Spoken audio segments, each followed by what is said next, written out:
Hello and welcome to the WineDown once again. In today's episode, we're going to be talking about the not-for-profit sector and how IT can really help them.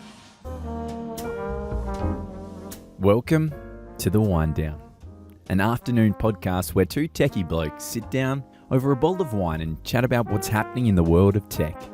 Enjoy while Scott and Nick open up about their week in technology.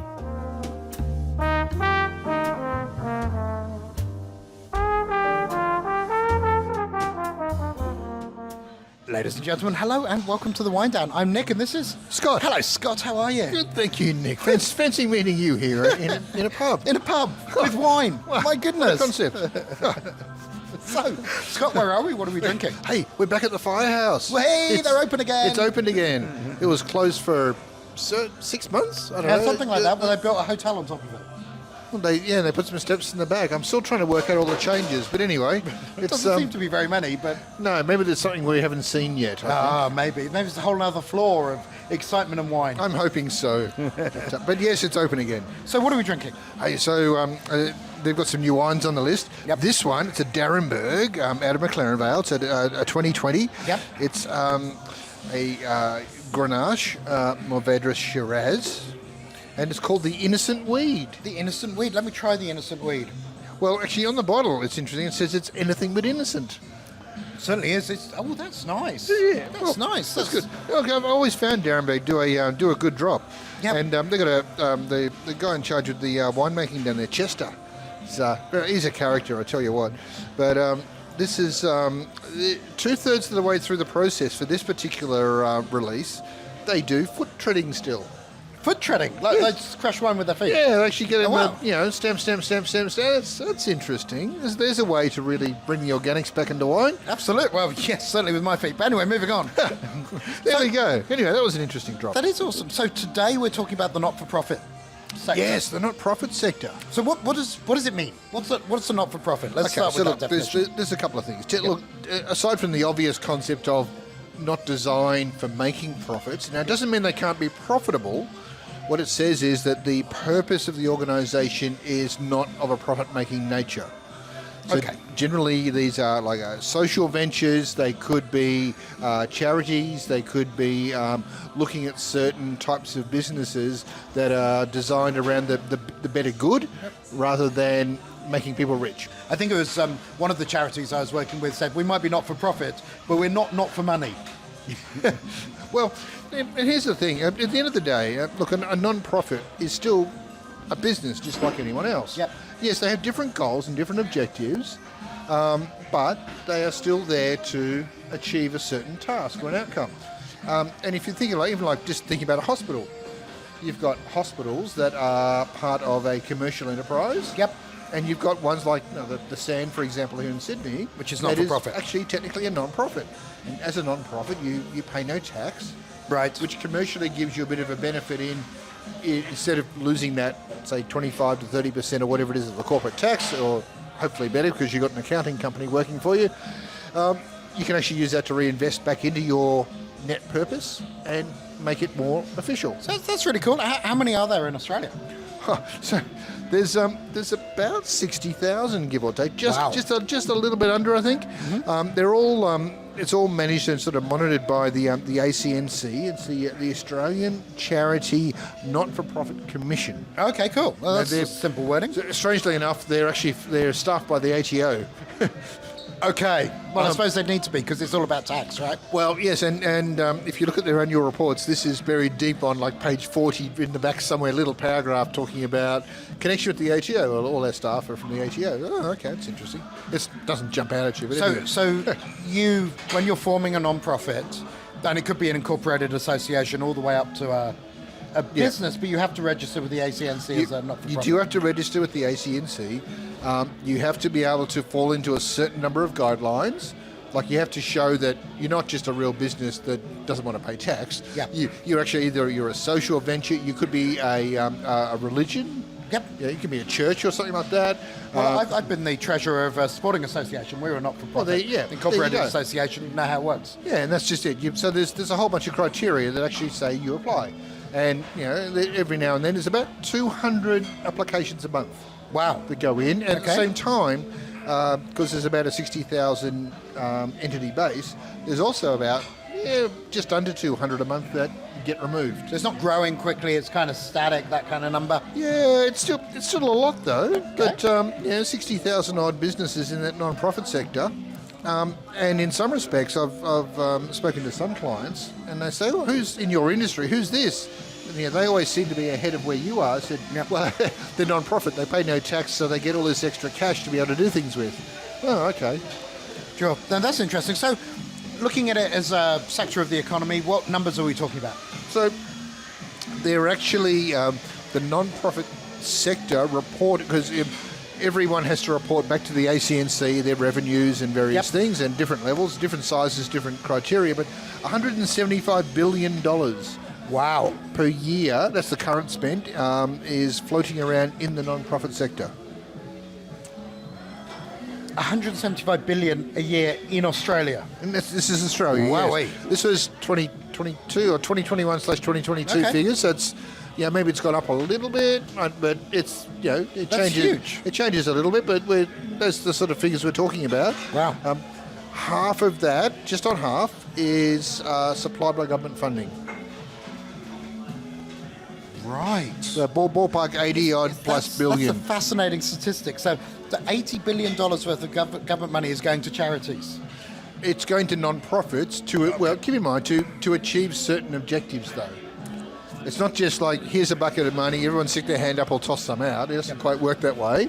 No, it says, if you are providing a certain functional service to society that perhaps the government isn't directly providing, but does want to. But does want to. They may provide funding in the form of a grant that makes for sense. that. Or So, and that way they know that they're providing the money. People are actually doing the services. It is working.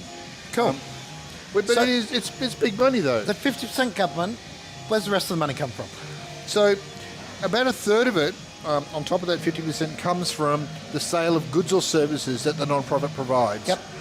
And it may not be that they're out there to say, make something for $1 and sell it for 10, but they're out there to provide their services and make enough out of that to be able to sustain the business and to hopefully grow and provide more services back into the economy. Okay. Because these are not like a service like accounting or legal or anything like that in some cases.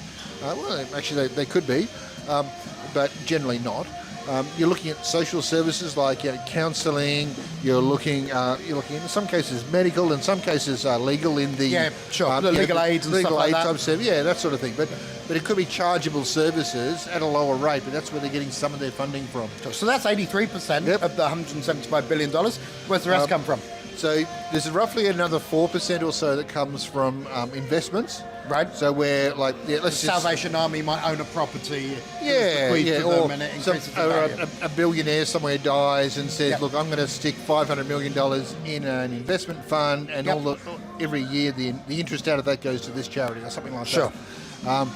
And the rest comes from actually donations. So you get all these little, hey, we're doing this, please help out. The annual balls, the fundraisers, the everything. Cool. So there's Australia's a big country for volunteers as well, right? So there's obviously people employed in that sector and people who volunteer.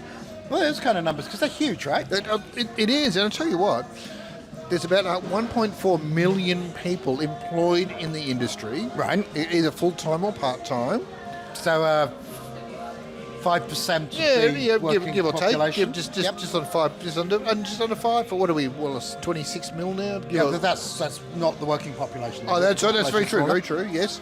But another 4.4 mil volunteer. Yeah.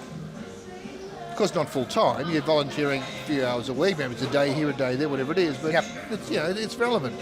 So it's a lot of people we're talking about. Wow. So it's a big sector.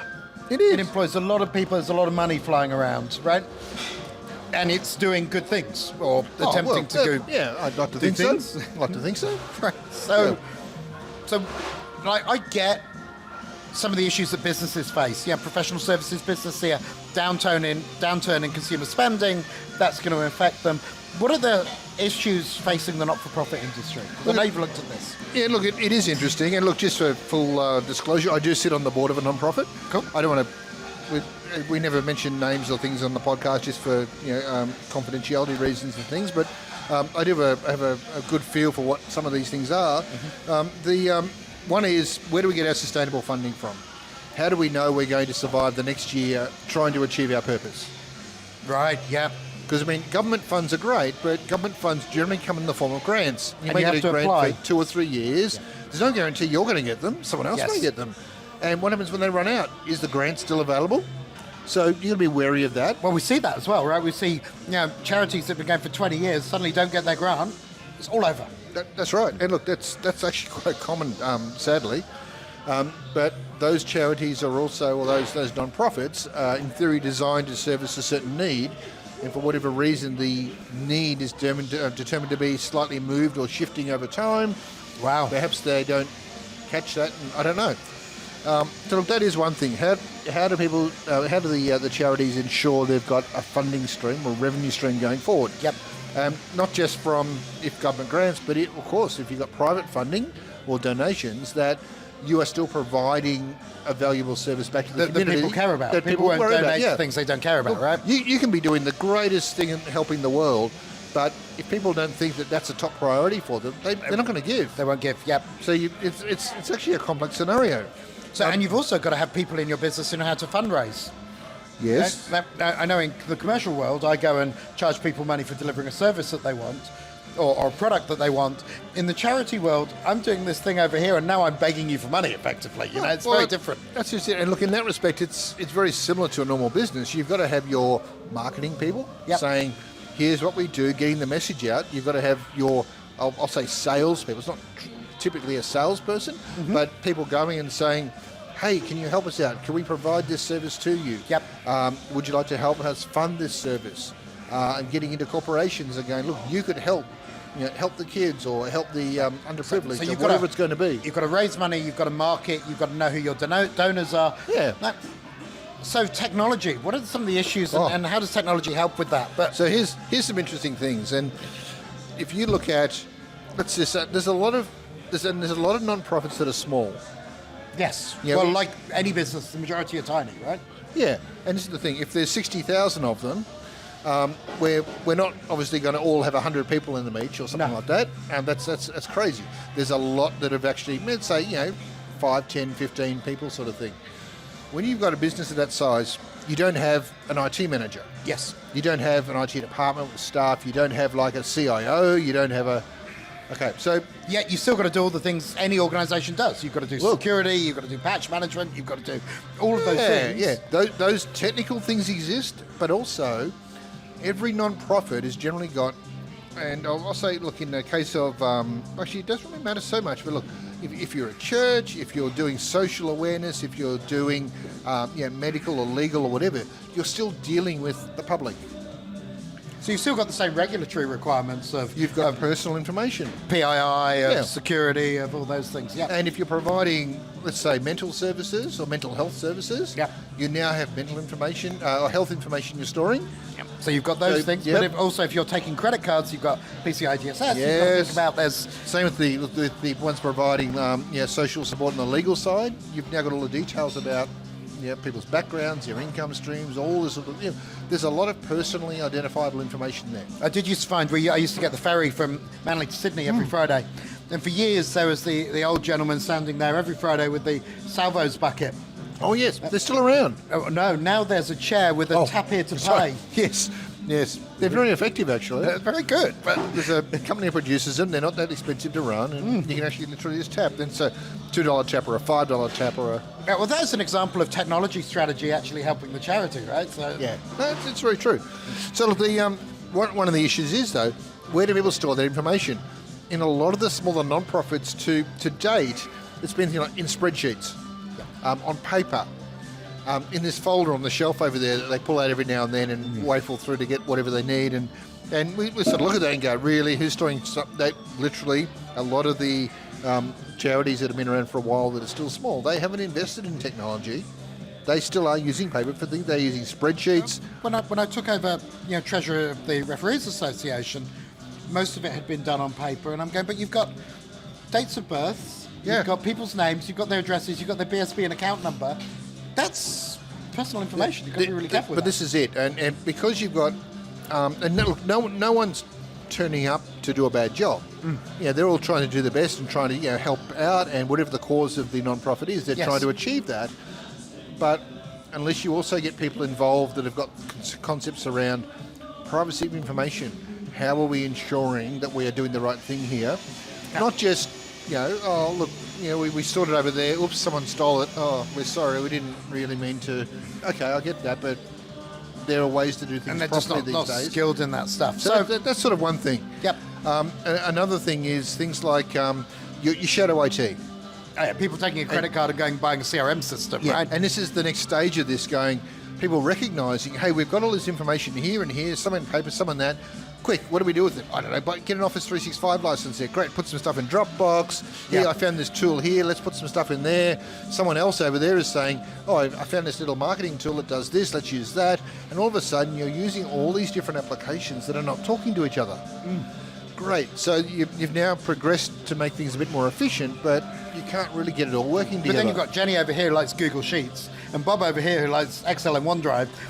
And they're both reaching out to people and consumers with this totally mixed That's right, and message you're and all getting sorts of things. different looking messages, and also for somebody coming into the organisation, here we use this system over here for this, we use this system over there for that, we use this for that, and all of a sudden they're, but I came in here to help the elderly, help the youth, do whatever, and so now I'm getting confused by all these systems. Yeah, so I get it. So, but we work with small companies as well. We don't just work with big ones. That's true. We work with small companies, and we help them solve this problem We do as well. Although in a small company there is a little more structure and focus on, I'm trying to achieve this, or I'm trying to grow by doing this. Yep. There's a little bit more.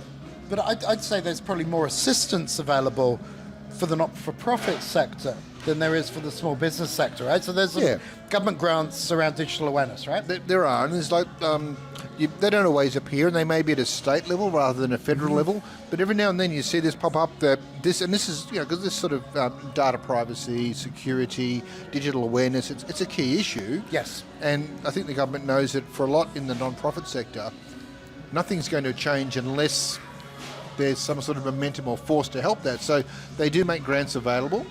It doesn't have to be a lot of money, but it is to help those organisations invest a bit in technology to show what's possible. Yep. And it's actually quite useful. I'll tell you one thing though. A lot of people think they're doing a great thing by donating old hardware. Yeah, you're not. You're not. So one of the worst things that happens in a non-profit is that someone says, oh, guess what? We just got a whole bunch of old equipment from ABC company. They've changed over their computers after 5 years and they've donated all their old stuff to us.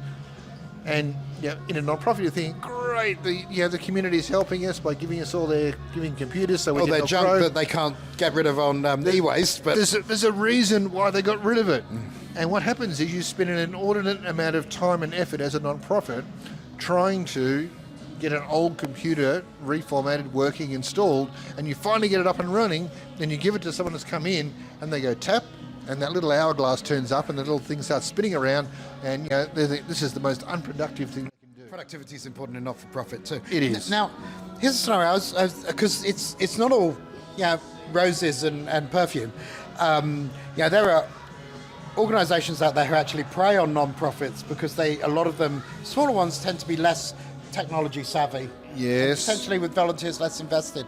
So I've had this argument a few times with various not-profits. Office 365. Yes, If you're a not-for-profit, Microsoft donate they do. a certain set of licenses of Office 365 to you. Now, it's not incredibly easy to get. You've got to jump through some hoops, improve some stuff. There's a little bit of stuff, there's part of the process. But they give you Azure, give you Office 365. I'll tell you what, you get right now 10 Microsoft 365 Business Premium licenses. I'm pretty sure it's at E3. Anyway, I think it's E3. I think it's E3. You get some decent licenses that have, and also you get the security add-ons. And I think you get infinite A1s as well. So the Yes, online version, so you do, can have you're right. as many of your Many members as you want with mailboxes. And we've used mailboxes in that respect for things like board members. Yep. Here is your free mailbox. Well, it's not free, it's a that donated then gives you mailbox. Teams.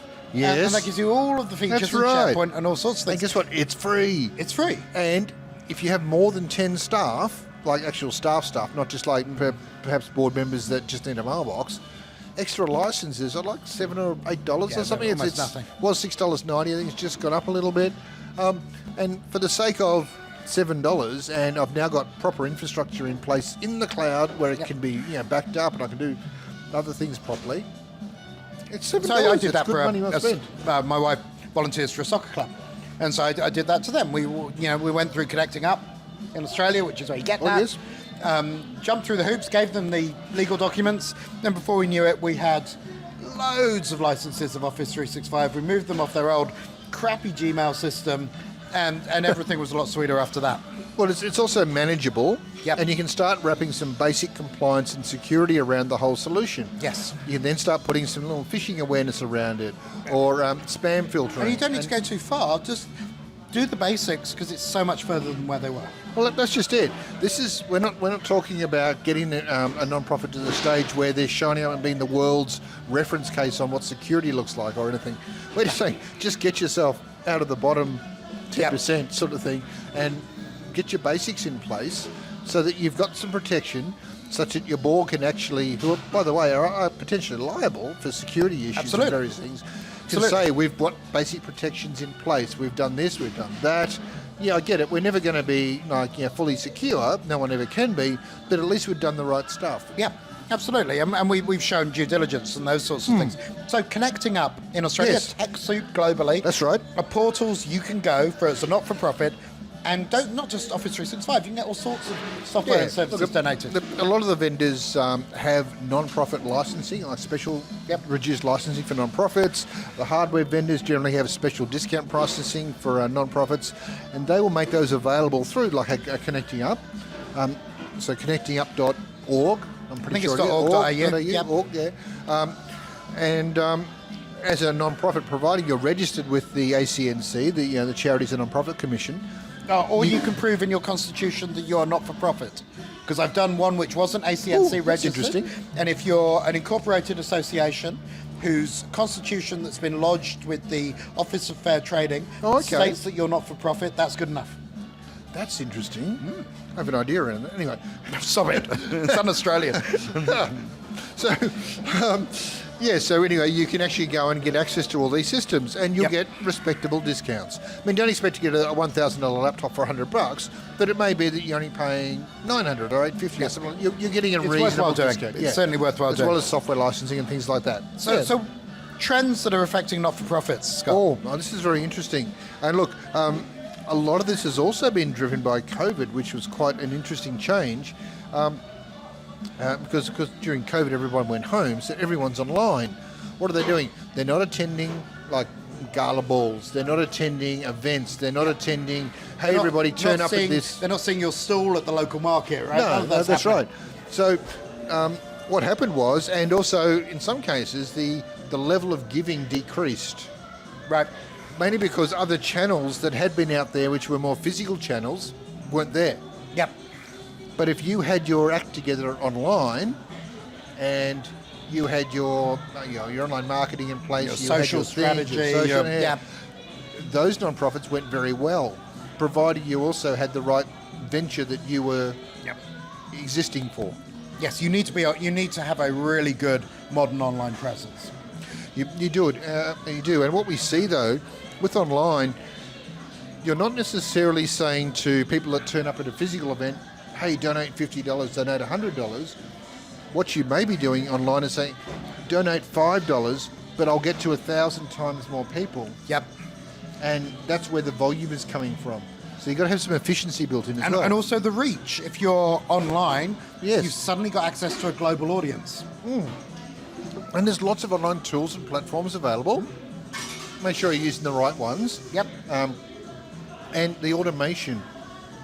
If you're now going out to people online, let's say that instead of 5 $1,000 donations where previously you were handwriting receipts or thank you letters, instead of now you've got $1,005 donations, you've got to change how you do it. You've got to think about this. You need automation.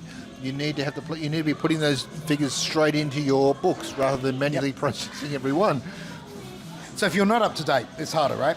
It is. And look, I think the reality is if you don't stay up to date and keep moving forward and have that level of progression, then you're going to have a hard time keeping up in the future. Yeah, and you're now, I was saying over half of the workforce are millennials, Yes. and the next generation's starting to come through. The next generation Alpha, I believe.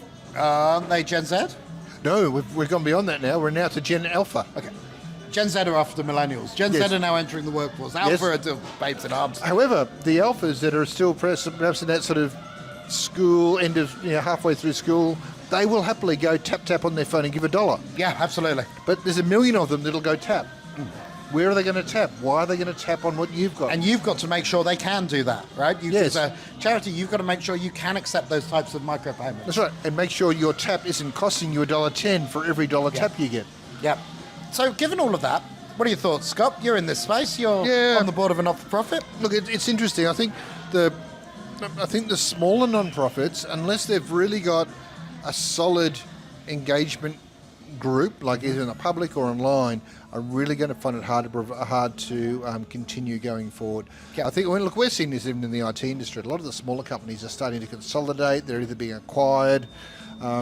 A lot of the smaller non-profits that have been around for a long time. Yep. And by smaller, I mean you could have 2 to 5 people in there, maybe even up to 10. Unless you've really got that plan sorted out for growth, you're going to find it harder and harder and harder to either get the talent, or to implement the technology. Unless you can find a technology partner to work with, You're going to really struggle to grow at the speed you need to. Because, and it may not be that you've got a bad cause, but others with different causes that may be able to get the messaging out a lot more cost effectively. Or get the grants or get the donations. They'll be the ones getting the donations, and this is the whole thing. Also, your constituents, so, not-for-profit that I know well is the sporting associations. Your constituents want to engage with you online. They do. They don't want to engage with you at open days and fill out paper forms. Strangely enough, it used to be, I want to go and see someone and talk to someone that knows what they're doing and fix my problem. Yeah. Now I get annoyed if I can't go tap and get a response online. 24/7. Not necessarily from a bot, because I'm not convinced bots are really there yet.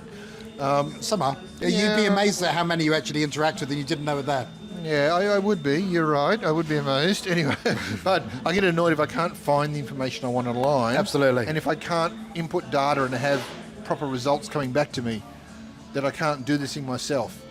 So maturity of technology is really important. So those who've got that right are going to scale, right? That's right. And look, it's not expensive anymore to get the basics right and the basics in place. But I'd say, when I was working with the accounting industry, accounting firms that had the latest and greatest technologies attracted the best talent. Yes. It's got to be the same in NFP. Look, it depends on what you're doing.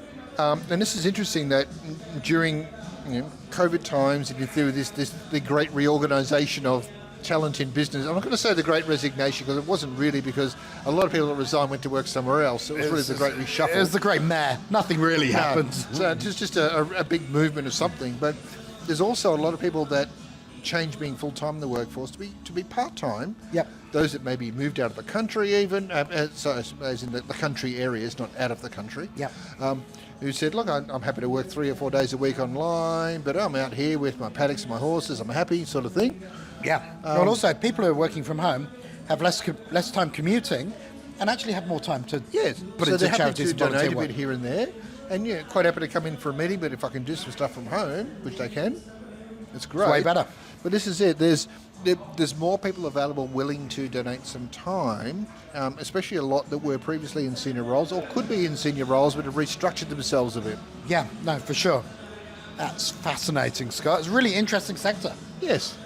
Cool. How about that? There's a lot going on. And look, we've sort of gone into a bit of detail on the non-profit side, but every industry sector has its own unique quirks and things, and positives and negatives. It does, but there's common threads running through all of them, which I find fascinating. It is, and they all revolve around technology. What an industry to be in. Automation and technology. Oh, sounds great. Awesome. If only someone came up with an automation product. Oh, Anyway. watch this space. That's right. Ladies and gentlemen, thank you so much for watching and listening to the WineDown today. Please, if you like what you see, give us a like, make sure you subscribe, and leave a comment if there's a topic you'd like us to discuss. Thanks so much. Thanks, everyone. Bye-bye. Bye.